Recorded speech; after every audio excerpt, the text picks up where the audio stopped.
Mes amis, l'image qui vient de traverser les eaux glacées de la baie de Kola, en Russie, n'est pas seulement celle d'un navire quittant le port, c'est le retour d'un géant que l'on croyait mort. Après avoir passé près de 3 décennies à rouiller sur le quai des chantiers navals de Sevmash, la marine russe vient de remettre à l'eau l'amiral Nakhimov. Oubliez le terme technique de croiseur de bataille à propulsion nucléaire. Ce que vous voyez, c'est le plus grand arsenal flottant de missiles de l'histoire navale humaine. Une véritable cité d'acier nucléaire, longue de 251 mètres revenue du monde des morts pour défier frontalement la souveraineté de l'OTAN dans les océans glacés. Mais voici la dose de réalité qui empêche les amiraux du Kremlin de dormir. La Russie y a consacré un temps indécent. Exactement, 28 ans de reconstruction. Le navire a passé plus de temps en panne dans un chantier naval qu'en opération pendant toute sa durée de vie. Les coûts de ce projet pharaonique ont englouti près de 5 milliards de dollars d'un pays qui lutte déjà désespérément pour financer ses lignes d'approvisionnement dans la guerre contre l'Ukraine. Et l'ironie fatale de cette histoire, c'est qu'à la seconde même où Nakhimov a rallumé ses immenses réacteurs nucléaires et a fendu les vagues pour la première fois en 29 ans, le monde n'était plus le même qu'en 1997. Il renaît tel un Goliath, blindé. Exactement au moment où des drones télécommandés, qui coûtent quelques milliers de dollars, sont en train de réécrire les règles du combat naval et de couler des géants de la même époque. Mais ne vous y trompez pas. Si l'amiral Nakhimov parvient à entrer en combat, le niveau de destruction qu'il porte dans sa coque frôle l'apocalyptique. Ce n'est pas seulement un navire rénové, il a été complètement vidé et transformé en un léviathan de la guerre moderne. Dans sa structure soviétique d'origine, il transportait des missiles P-700 Granit.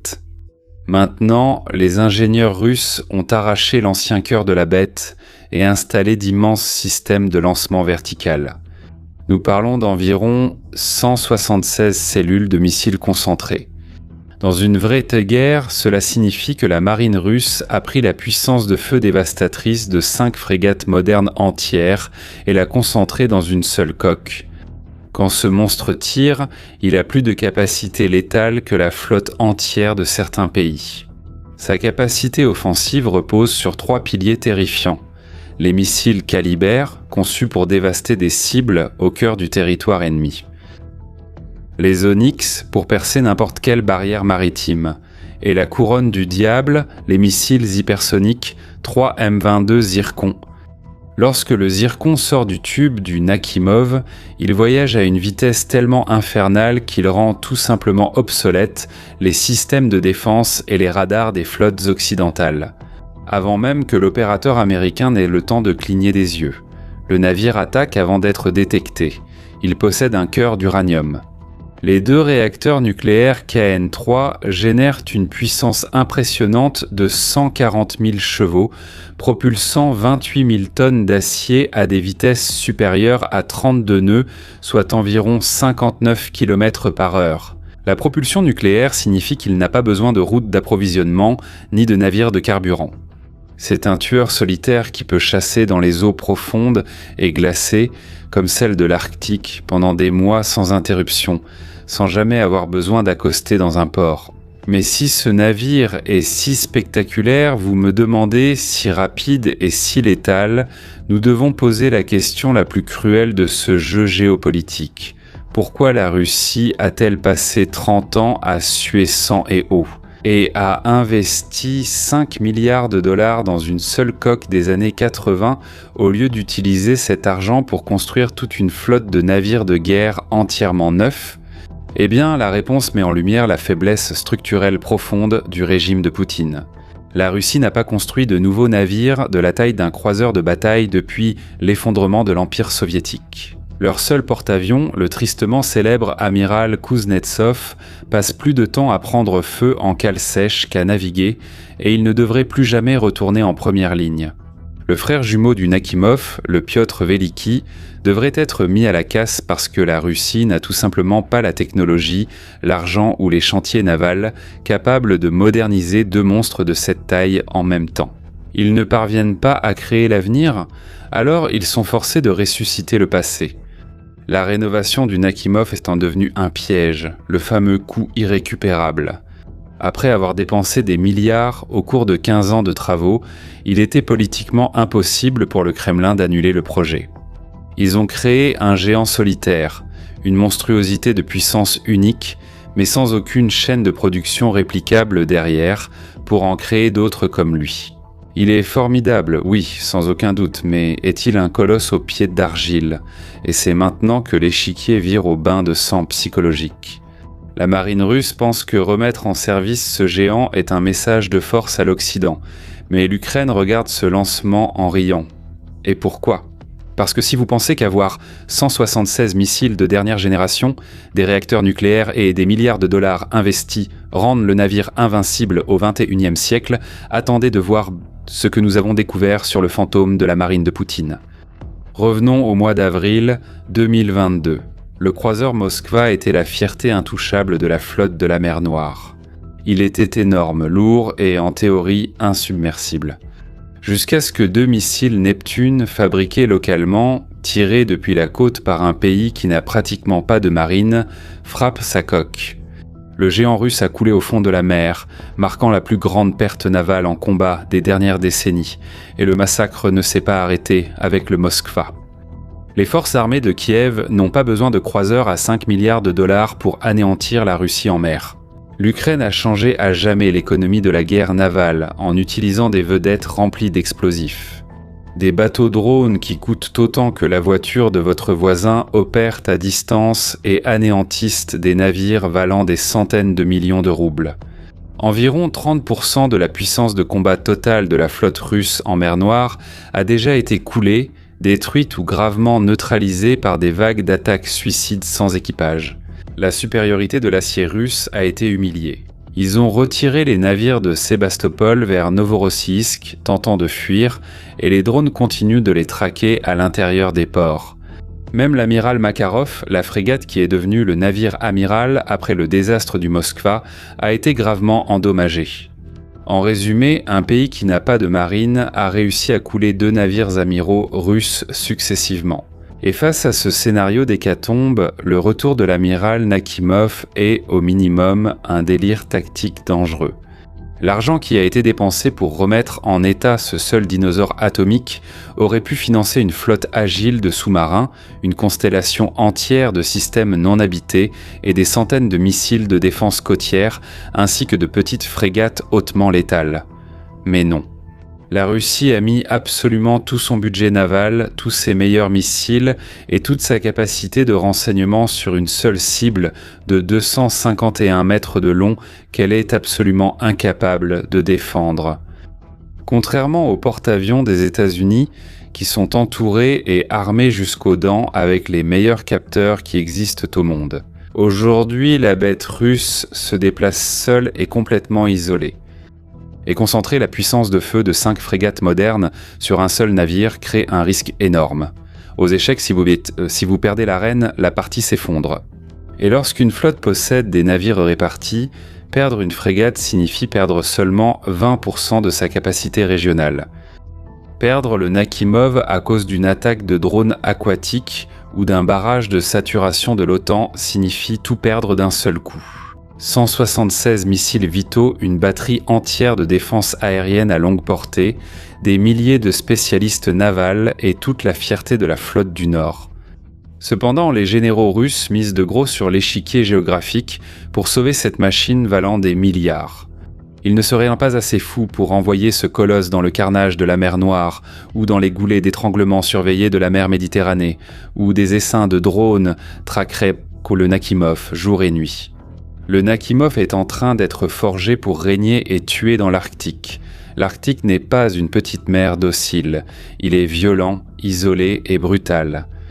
Les distances colossales, l'infrastructure rare et les vagues glaciales et sévères transforment l'Arctique en un véritable cauchemar pour l'utilisation de petits drones ukrainiens.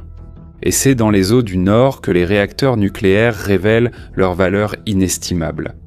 Alors que les flottes occidentales luttent pour maintenir les routes de ravitaillement en carburant ouvertes dans la glace, le Nakhimov restera en embuscade pendant des mois. Mais la Russie sait qu'il ne pourra jamais naviguer seul. Il exigera une escorte massive de sous-marins, d'hélicoptères de guerre électroniques et de chasseurs pour le protéger contre la saturation aérienne ennemie. Mes amis, l'establishment et les bureaucrates détestent ceux qui révèlent les faiblesses de ces machines de guerre. Ils essaient de censurer en permanence les analyses géopolitiques approfondies. Mais nous sommes un front blindé. Je suis en lice pour le prix IBEST dans la catégorie d'influenceurs politiques et je veux montrer la force formidable que notre communauté d'analystes d'élite possède. Nous ne sommes pas un simple public, nous sommes en première ligne. Alors je te demande de voter pour moi maintenant. Le lien est dans la description et dans le premier commentaire épinglé. Vas-y, enregistre ton vote, laisse ton like et montre-leur la puissance de notre mobilisation. Nous sommes passés de la 44e position à la première place. Et nous devons garder la première place jusqu'au 28 juillet 2026, où nous serons alors qualifiés pour le top 20 du Brésil. Je compte sur vous pour cette mission. Et ce que la Russie veut vraiment, ce n'est pas envoyer le Nakhimov tirer dans tous les sens en pleine mer. Il a une énorme cible tactique dans le dos. Il a été conçu pour agir comme le chien de garde nucléaire du Bastion. Le Bastion, qui est aussi le nom de mon voisin, est la zone qui comprend la mer de Barents et la mer de Kara. Le sanctuaire glacé où les sous-marins nucléaires russes des imposantes classes Borei et Delta IV rampent au fond de la mer, transportant des missiles balistiques intercontinentaux capables de réduire New York et Londres en poussière en quelques minutes. L'amiral Nakhimov, avec ses colossales batteries anti-aériennes et ses redoutables missiles Zircon, deviendra le rempart infranchissable qui tentera de stopper toute approche de l'OTAN, ou le carrefour entre le Groenland, l'Islande et le Royaume-Uni. Imaginez le scénario extrême. Les alarmes retentissent dans l'Atlantique Nord. Des flottes d'attaque américaines tentent de percer la région glacée de Duke, mais avant même de lancer leurs escadrons de chasseurs. Le système radar Apita, un monstre atomique de 28 000 tonnes, a déjà lancé des projectiles hypersoniques à la vitesse de Mach 8 à des centaines de kilomètres. C'est le cauchemar que le Kremlin essaie de vendre. Mais la grande question géopolitique qui plane dans l'air est justement celle-ci. L'amiral Nakhimov est-il vraiment la pièce maîtresse redoutable de la puissance nucléaire de Poutine, capable de contenir et de briser une offensive de l'OTAN sur la glace impitoyable de l'Arctique? Ou bien n'est-il qu'un dinosaure anachronique d'acier, la plus grande et la plus coûteuse erreur d'investissement naval de l'histoire, flottant seul en attendant un essaim de drones mortels à 5 000 $? Donnez votre avis ici. Le géant va-t-il couler les lignes alliées ou va-t-il répéter le sombre destin du Moskva? Et tandis que cette bête nucléaire fend les mers glacées de Severomorsk, enveloppées de brumes épaisses, tout l'Occident observe, calcule et attend le prochain mouvement sur l'échiquier. Et pour forcer l'algorithme à reconnaître l'importance de notre opération, descendez maintenant dans la section des commentaires et tapez votre verdict implacable sur la stratégie russe. Tapez les mots de passe. Goliath d'acier, cible géante. Prenez possession de votre territoire, je répète. Goliath d'acier et cible géante. Et faites attention, car c'est précisément cette cécité stratégique qui fait tomber les grands empires. Que la Russie ait investi des milliards dans son navire importe peu. En utilisant de vieilles tactiques, elle sera dépassée par l'avenir. Dans vos affaires, la guerre se déroule exactement de la même manière. La leçon de cette guerre s'applique à vous. Celui qui ne contrôle pas son propre récit devient otage.